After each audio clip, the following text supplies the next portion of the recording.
என்ன கல்லோட உட்காந்துருக்கேன்னு சொல்லி பாக்குறீங்கல்ல. பாருங்க, என் கையில சில கற்கள் இருக்குது. இந்த கல்லால மண்டையில ஒரு அடி அடிச்சு அவ்வளவுதான், மண்டை உடைஞ்சு நம்ம ஸ்பாட் அவுட் ஆயிடுவோம். இதே போல கருங்கற்கள் எல்லாம் சரீரத்துல எங்க அடி விழுந்தாலும் என்ன பண்ணிருக்கோம், சரீரம் கிழிக்கப்பட்டிருக்கும். இன்னும் நிறைய தொடர்ந்து அடித்துக்கொண்டே இருந்தா பல பேர் அடித்தானே பண்ணிடுவோம், நம்ம மறித்து போயிடுவோம்.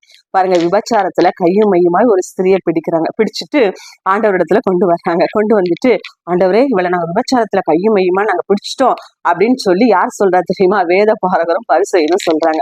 இப்போ அவங்க நினைக்கிறாங்க, ஏன்னா மோசே சொல்லிட்டாரு விபச்சாரம் பண்ற ஸ்திரியை கல்லெறிஞ்சு கொள்ளணும்னு. அப்ப கல்லெறிஞ்சு கொள்ளணும்னு சொல்லுவாரு. உடனே இவர் வாய்மொழியை பிடிச்சுக்கலாம்னு சொல்லிட்டு அவங்க நினைத்தாங்க. பாருங்களேன், ஒரு விபச்சாரத்துல கையும் மெய்யுமா பிடிச்சாங்களாம் விபச்சாரம் பண்ணும்போது. அப்போ அவளோடு இருந்த ஆணையை சேர்த்துதான் என்ன பண்ணிருக்கணும், கொண்டு வந்திருக்கணும். இந்த விபச்சாரி, இந்த விபச்சாரம், இவனை என்ன பண்ணணும்னு சொல்லி கேட்டிருக்கணும். ஆனா என்ன பண்ணிட்டாங்க, ஆணை போக விட்டுட்டாங்க. நீ போயிருப்பா அப்படின்னு சொல்லிட்டு இந்த ஸ்திரியை கொண்டு வந்து என்ன பண்றாங்க, ஆண்டவர் முன்பாக நிறுத்துறாங்க. இப்ப இவங்களுடைய நோக்கம் ஆண்டவர் மேல இருக்குது. ஆண்டவர் பாருங்க, இதையெல்லாம் கேளாதவர் போல என்ன பண்றாரு, தரையில அவர் எழுதி கொண்டிருக்கிறார். திரும்பவும் சொல்றாங்க, ஆண்டவரே சொல்லணும்னு சொல்லி அவங்க கேட்டுக்கொண்டே இருந்த உடனே ஆண்டவர் சொல்லுகிறாரு, உங்களில பாவம் இல்லாதவன் முதலாவது கல்லை எரியட்டும் அப்படின்னு சொல்லிட்டு திரும்பவும் அவர் எழுத ஆரம்பிக்கிறார். இப்போ கொஞ்ச நேரம் கழிச்சு நிமிந்து பார்த்தா அங்க ஒரு ஆள் கூட இல்ல.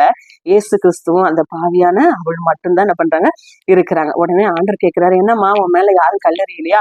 ஏன்னா ஒரு பெரிய கூட்டம் வந்துச்சு உன்னை அடிக்கணும்னு சொல்லிட்டு, ஒரு பெரிய கூட்டம் வந்து இவளை என்ன செய்யணும்னு சொல்லிச்சு, ஒருத்தர் கூட உன்னை நியாயம் இருக்கலையா? ஒருத்தர் கூட உன்னை கல் கொண்டு அடிக்கலையா? அவசரம் இல்லை ஆண்டவரே என்று சொல்லி, ஒருவேளை அவள் கூட பயந்துருக்க கூடும். என்னென்று சொன்னா, கல்லால் அடிக்கிற தகுதி யாருக்கு மட்டும்தான் இருந்தது, இயேசு கிறிஸ்துக்கு. ஒருவேளை இவர் நம்மை அடித்து விடுவாரோ என்று சொல்லி, அதனால ஆண்டவர் சொல்லுகிறாரு, இப்போ இனி பாவம் செய்யாத, நான் என்ன பண்ண போறது இல்லை, உன்னை கல்லால் அடிக்க போறது கிடையாது.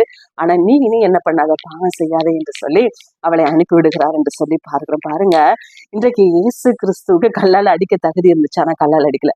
ஆனா இன்னைக்கு சந்தர்ப்பம் கிடைத்தா இன்றைக்கு நம்ம யாருன்றதை நம்ம நிதானிக்கிறதுல எத்தனை கற்களை எத்தனை பேர் மேல நம்ம வீசி இருக்கிறோம்ல.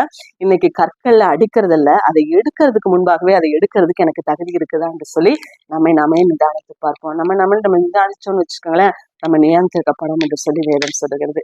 கல்லை எடுக்கிறதுக்கு முன்னாடி யோசிங்க.